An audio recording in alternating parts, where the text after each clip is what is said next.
చంద్రబాబుపై నిప్పులు చెరిగారు మాజీ మంత్రి కొడాలి నాని. గుడివాడలో తనకు సీటు లేదంటూ జరుగుతున్న ప్రచారంపై తీవ్రంగా స్పందించారు. ఎవరు పోటీ చేస్తారో సీఎం జగన్ నిర్ణయిస్తారని, మధ్యలో టీడీపీకి ఏం సంబంధమని ప్రశ్నించారు.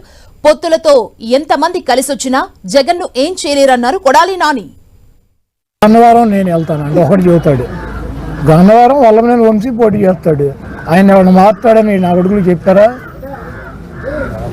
గుడివాళ్ళ నన్ను మారుతున్నాడని జగన్మోహన్ రెడ్డి గారు చెప్పాడా? వైసీపీ సీట్లు కూడా వీళ్ళు ఇచ్చేస్తారండి. జగన్మోహన్ రెడ్డి గారు మార్పులు చేర్పుల్లో మారితే మారుతాడు, మార్చకపోతే వాళ్ళే ఉంటారు. కాబట్టి వైసీపీ సీట్లు ఒక ట్రై చేస్తేనో, ఒక బ్రోకర్ గారు ఇప్పిస్తేనో, డబ్బులు ఉంటేనే ఎవరు.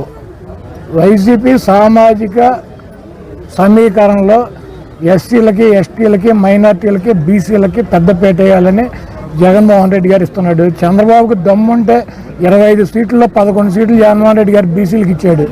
నీకు దమ్ముంటే ఇవ్వు, నువ్వు మగాడి అయితే ఇవ్వు. నీ బీసీలు వెన్నుముక్క అని చెబుతావు తెలుగుదేశం పార్టీకి. జగన్మోహన్ రెడ్డి గారిని ఎదుర్కోలేక ఆయన ప్రజాపదం ముందు ఒక్కొక్కడిగా వస్తే ఎవరికి కూడా ఎమ్మెల్యేలుగా కూడా గెలిచే పరిస్థితి ఉండదని 2-3 పార్టీలు కలిసి జగన్మోహన్ రెడ్డి గారి మీదకి వస్తున్నాయి. అయినా కూడా 2-3 పార్టీలు కలిసి వచ్చినా కూడా జగన్మోహన్ రెడ్డి గారిని ఎదుర్కొనే దమ్ము ధైర్యం వాళ్ళకి లేదు.